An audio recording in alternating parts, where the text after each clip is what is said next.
Denizens of destinations, both awesome and great. This is Prof G, and with this lesson we're going to add a MapKit View to our Snacktacular app. We'll learn about the MapKit View object, and we'll add it to the main storyboard. We'll define and set a region for the map that shows what's going to display. We'll conform the spot class to MK Annotation, and while doing that, we'll learn the steps so that we can turn any class into one that can be plotted on a map. We'll add the optional title and subtitle, and we'll do this with a computed property, so we won't need to update the properties that we're saving to Spot. Now, we will be adding a property that we will save, though. This will be our coordinate. Now, we can't save an Apple coordinate to Cloud Firestore. Google doesn't support that Apple type, but we will learn to break the coordinate into numbers for latitude and longitude to save these, and we'll learn how to, after loading data from Cloud Firestore, to reload the latitude and longitude into a useful Apple standard coordinate so that we can plot it on a map. Let's build! Since this is the first time we've worked with map views, we should ask ourselves the key questions we use whenever working with a new iOS technology. So do we need to import frameworks? Yes, we're going to need MapKit. And by doing so, we're also going to effectively import the core location framework. Now, it doesn't hurt if you add import core location to your project. It's just that both lines aren't necessary. MapKit covers all of your bases. Now, for our project, we don't need a protocol, but there is a protocol that you could leverage if you were to use more of the advanced MapKit methods. That's MK MapView Delegate. If you do more research online, if you expand your knowledge in map views, you'll encounter that.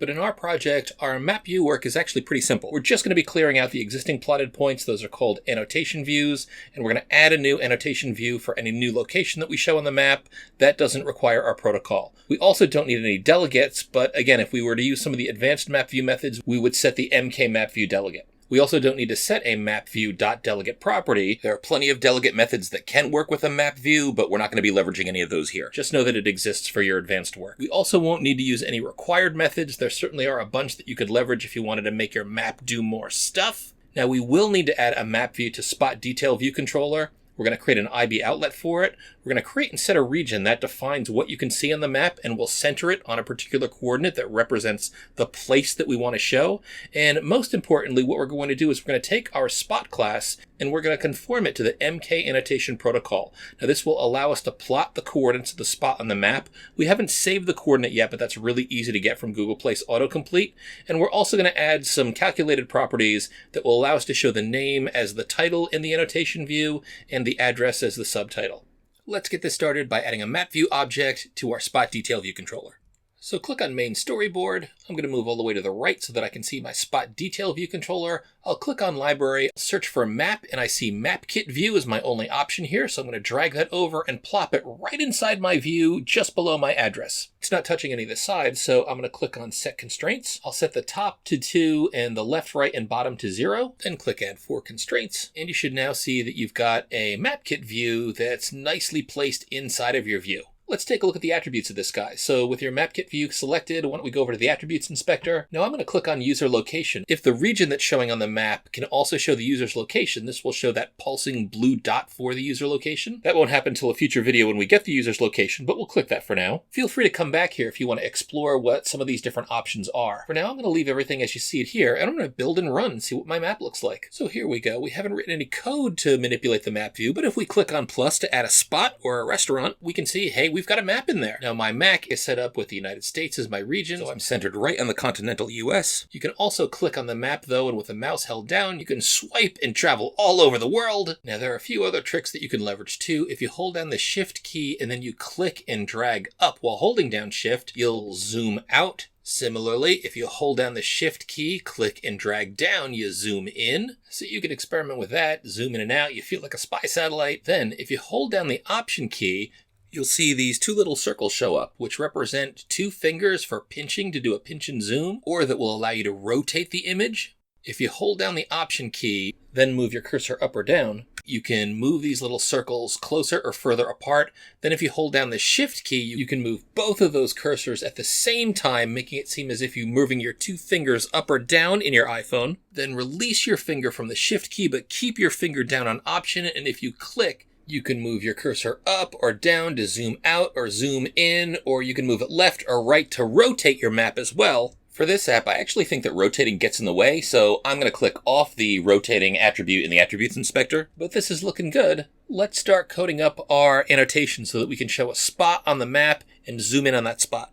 Now, just some terms to note as we work through this stuff. The interface object that displays the map view, we'll call it a map view. This also shows up in the library as MapKit View. It's really an object of type MK Map View. Any of those three terms, map view, MapKit View, MK Map View, they all mean the same thing. Now, the region refers to the rectangular space that actually shows on the map view.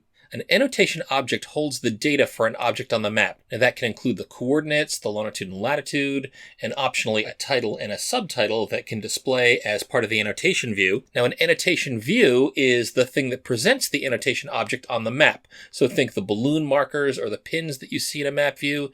So how do we create annotation data to display in our map? Well, we actually don't need to create a separate data structure to hold the annotation data. We can just conform our existing spot class to the MK Annotation protocol. Any class that conforms to MK Annotation can display data on a map. Now, it's going to need a coordinate property that's of type CLCoordinateLocation2D that has its own subproperties, which are latitude and longitude. But if it has that property, it can plot that coordinate on a map, which is great. We can also include an optional title and subtitle to show up in the annotation view, and we won't need to create a stored property for the title and subtitle. We will need to do that for coordinates, so we're going to have to update the initializers to include our new coordinate property, but we'll set up computed properties so that whenever we ask for a title or a subtitle, we'll return the name property for title, and we'll return the address property for subtitle. So just remember, want to plot data on a map, you need to conform to MK Annotation. You have to have a coordinate property of type CLLocationCoordinate2D, and if you want to display a title and subtitle, you need to have these two properties, which are optional strings. Now, another thing to remember, if you're conforming to the MK Annotation protocol, you also need to preface this by conforming to the NSObject protocol. So you see how I have this here? Just after the colon, NSObject, then comma, MK Annotation. It's just required, so if you conform to MK Annotation, add NSObject just in front of it. Now, once you do this, Xcode will also grump. You need to override any convenience initializer that you might have that doesn't have any values passed in as parameters, so it's just got empty parentheses. All you'll need to do is to put the override keyword before that specific convenience initializer. No big deal, though. Xcode will remind you if you forget to do this. So let's code this up. You'll get a better sense of what we're doing here. It's pretty easy. So right in our spot class, right after we declare class spot, we'll say colon, NSObject, comma, and before Xcode will even recognize the MK Annotation protocol, we've got to come up here and import MapKit. Then we can type in MK Annotation. Right away, we see Xcode complaining that the type spot does not conform to protocol MK Annotation. We've seen previous protocols we've used have required functions. They can also require properties. MK Annotation requires us to have a coordinate property, so let's add that. So just below the address property, I'll type in var, and as I start to type in coordinate, code completion knows not only is this supposed to be a coordinate, but it's also going to add the colon CLLocationCoordinate2D because this is a property required for the MK Annotation protocol. So the rules of adopting this protocol are already set up, and they say you have to have a property with this name, colon, with this type. Select that, press return. Then I'll add computed properties for the title and subtitle. And I could put this any place, but I'll just put it below my dictionary computed property. So I'll say var title colon, and this is string question mark, so that's optional. And then open and close curlies, and we're just going to return name. And then we'll do pretty much the same thing for subtitle. I'll say var subtitle, that's all lowercase letters, colon, string, question mark, it's an optional, open and close curlies, and then return address. Now, we just added one stored value property. That's coordinate. We're not storing the value for title and subtitle. That's because those are computed properties. Those values are actually stored in name and address. But with coordinate, since we're storing that, we've got to change our initializer to add the coordinate property too. So in the definition line of our default initializer, where we have all the values that we're passing in that are going to be added to all of the properties of this class, after address colon string comma, right after the comma, we'll also pass in coordinate colon, and that's of type CLLocationCoordinate2D, and then comma after that. Then right in the body of this initializer, after we do self.address equals address, we'll say self.coordinate equals coordinate. Now this also impacts our convenience initializer where we don't pass any values in. We're getting an error here because the call to the default initializer, that's this here that's inside the body of the convenience initializer. Well, this call to self.init is no longer valid because we don't have the coordinate parameter in here. So I'll just add that after passing in address colon empty string comma. Right after the comma, I'll say coordinate colon CLLocationCoordinate2D, open and close parens, comma, and that should create a location coordinate that I think has latitude and longitude 0 and 0. And now that's it. In a previous video, I mentioned that we were going to add properties to this class. We just did, but for this convenience initializer, we only need to make the changes here in spot.swift. We don't need to touch the code anywhere else, and that's because the calling parameters for this function haven't changed. There are none. We just have empty parens when we call this convenience initializer. Now, Xcode also says that we need to add the override keyword here. I'd warned you when we conform to NS object, we're going to have to override convenience now. No problem. I'll click on fix. Xcode will add the override keyword here just before init. I could have also typed override before the word convenience. Both ways will work. Now we'll eventually perform more surgery on this dictionary convenience initializer, and we use this when we read the dictionary from Cloud Firestore. Since we haven't saved the coordinate yet to Cloud Firestore, just so that we can build and run and test this, I'm going to add the coordinate parameter just after the address comma here. So I'll say coordinate colon, and I'll just initialize this with a blank coordinate. So I'll say CLLocation2D, open and close parens, comma, and we'll fix that in just a bit. But for now, just so this call to the default initializer works, we're putting in a coordinate value here that's got nothing in it. Cool. So now that spot is an MK annotation, we can go ahead and we can plot that in our map view. So in order to be able to work with a map view, we've got to create an IB outlet for that. And we'll do that in spot detail view controller. Click that, then option click on main storyboard to get into assistant editor mode. Then control drag from your map view just underneath your existing IB outlets. This does say it's an MK map view, so I clicked on the right thing. And for the name, I'm just going to call it map view lower camel case. Click connect. Now I'll click the X to close the main storyboard and get out of assistant editor mode. Next, we need to set up our map view. And the way that we're going to do that is we need to create a region. And the region just defines what's visible in the map view. So it's got a center point, and it also has a latitude meters and longitude meters, which is just the width and the height of what is visible in the map. Now we create a maps region using an MK coordinate region function. We're going to pass in spot.coordinate as the center of the map. And for now, we'll just set up the latitude meters and the longitude meters as 750 meters. That's about half a mile. We'll just create a constant for this. We'll call it region distance. Notice the type is CL location degrees, but this is just a type alias. CL location degrees is just another name for double. Now, if I'm passing in 750 meters by 750 meters, that implies that my map is going to be a square. But if you look at the map view in the view controller, the width is actually longer than the height. iOS will determine the best distances to use while preserving the map's aspect ratio, so it won't distort the map at all. And once you've created this function, set up map view, you can just call it from view.load just before you update the user interface. Now, we're also going to create another function called update map, and you're going to call this whenever we've made a change to the coordinates of our spot. And actually, the best place to call this is going to be right at the end of update user interface. So what we do is we go into the map view and we remove any annotations that we've got set up there already. Then we add an annotation for our spot, and we just make sure that we center the map on the new spot. Finally, we need to get a coordinate and pass it into the spot's coordinate property, and we do this in the first function of our extension where we have all of our code for Google autocomplete. So right in this first function, the one with did autocomplete with place, we'll update spot.coordinate to the value of place.coordinate, and then we'll make sure that we call update user interface right after this, and that'll ensure that the map gets updated too, because we're calling this update map function inside of update user interface. Now, inside of spot detail view controller, let's first create our region distance constant, which is just the meters value that we're going to use for the width and the height of our region. So we'll say let region distance equals 750.0. That actually declares this as a double. I'll actually put colon right after region distance and declare this as CL location degrees. But you see in code completion, it actually says that this is type double, and over on the left-hand side, the orange T that you see there means that this is a type alias. It's a nice thing to put in to remind other developers that you're dealing with something that's associated with core location. You actually don't need to make this explicit declaration. We've also got an error after declaring our map view type, so let's go up here and make sure that we import MapKit, and the error at our IB outlet map view goes away. Then underneath view.load, we'll declare func set up map view, open and close parens, open and close curlies. We'll make sure that we call that from view.load just before we call update user interface. Then we'll start by declaring a region constant. We'll say let region equals, and we want to say MK coordinate region. There are a few options in here. Select this one that's got a center plus a latitudinal meters and a longitudinal meters. Code completion will tell you it creates a coordinate region from a specified coordinate and distance values. I want that. I'm going to press return. My center is going to be spot.coordinate. My latitude meters and my longitude meters are both going to be region distance. Then we'll say MapView.setRegion. Notice that this says changes the currently visible region and optionally animates the change. We want the animation, so we'll press return. We'll pass in the region we just created, region, and animated will be true. Now that function sets up the map. We only need to do that once when we first display the view controller, but we also want to create a function underneath update user interface, and this will handle plotting the coordinates. So we'll say func update map, open and close parens, open and close curlies. Let's call this the end of update user interface. And inside here, we're going to put in code to get rid of any annotations we've got, create a new annotation for our spots coordinates, and to plot that on the map.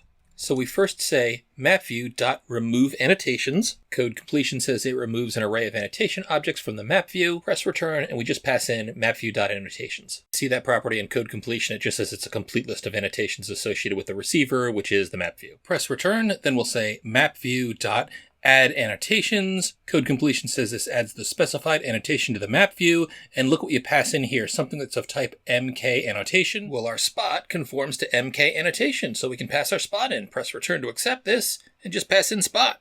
See this back in spot.swift, MK Annotation, nice. Then we just set the center of the map view. We'll say MapView.setCenter, and we'll pass in spot.coordinate, and we'll set animated to true. Now let's head down to the first function, the extension, and get rid of these first three print statements that were actually part of Google's original code that we copied and pasted in here. We don't need those. And we'll also get rid of this print statement before update user interface because we're not going to print the coordinates. We're going to set spot.coordinate equals place.coordinate. And what's cool is Google Place Autocomplete supports the CLCoordinateLocation2D. Even though that's an Apple iOS type, Google kindly supports it for us. Thanks, Big G. Let's press return to accept this.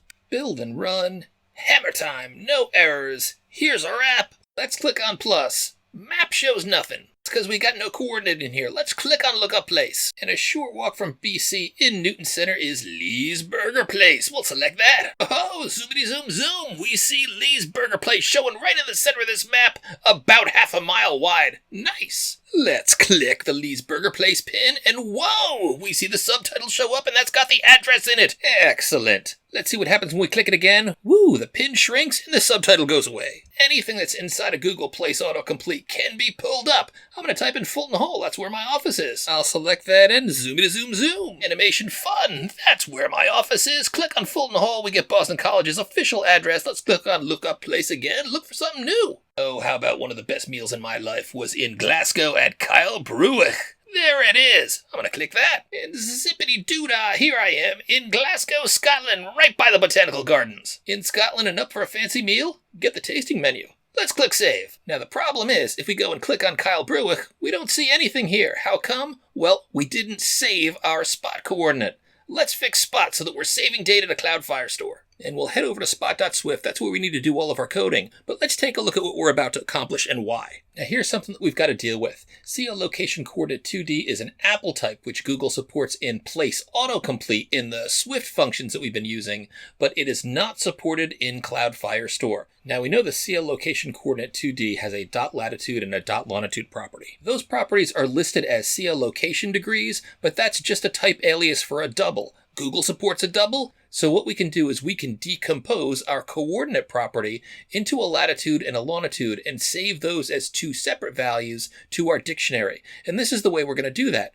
We'll first create two computed properties, latitude and longitude. So anytime we refer to these two values, we're going to get coordinate.latitude and coordinate.longitude. Then we'll update this other computed property down here, dictionary, that returns a dictionary of key value pairs. The keys are strings. The value on the other side of the colon can be any type, adding in a new value for latitude and for longitude. Now this will prepare our dictionary before we save to Cloud Firestore. It'll work perfectly. Now what happens when we read from Cloud Firestore? Well, we're going to read in a dictionary value again. We're going to get that value. It's going to have a latitude and a longitude, and what we want to do is the inverse. We want to convert this back into the coordinate, which is made up of a latitude and a longitude. Well, we're going to do that inside of our convenience initializer dictionary. Remember, we take the dictionary, the collection of string any values that we read in from Cloud Firestore, we pump them through this, which initializes a new object of type spot. Well, what we're going to do in here is we're going to get a latitude and a longitude. Remember, we just saved those with the key latitude and longitude as doubles. Once we've got these two constants, we'll use those to create a new constant, which is of type CLLocation2D. You can create a new coordinate this way by passing in a latitude and a longitude, which we just got. And now that we've got this value, we can just pass this in as the single coordinate value in our default initializer. Let's code. First, let's create computed properties latitude and longitude that decompose our coordinates. So we'll say var latitude colon. Now this is of type CLLocation degrees, but look, this is just a type alias for double. I can save a double to Cloud Firestore, press return to accept this, open and close curlies, and we'll return coordinate.latitude. Down below we'll do the same thing, var longitude colon CLLocation degrees, open and close curlies, return coordinate.longitude. Then we had just above these two values that we created, and inside of our dictionary computed property, right after we set up the address, after that comma, we'll say in double quotes latitude colon latitude comma longitude in quotes colon longitude. Make sure you got a comma after that. And we've just updated the dictionary before we save it out to Cloud Firestore so that it has the latitude and longitude values, those two doubles. Excellent. So we just handled preparation before saving to Cloud Firestore. Now let's handle what we do after we load data from Cloud Firestore. These documents return a data property that's a dictionary with string any key value pairs. We pass the dictionary into this initializer that accepts a dictionary of string any's. Let's add a value after we create the address constant. We'll say let latitude equal, and since we're planning on getting a double back from Cloud Firestore, I'm going to copy this code below that reads in a double, but provides a contingency to set it to 0.0 if we get a nil. I'll paste it in after my equal sign above, but then I'll change the key from average rating to latitude. Then I'll copy this line I just wrote, paste it below, but change latitude to longitude in both places. Then below this, I'll create my coordinate with let coordinate equal CLLocation2D, open parens, and I'll choose this value here that accepts a latitude and longitude because I just read those in.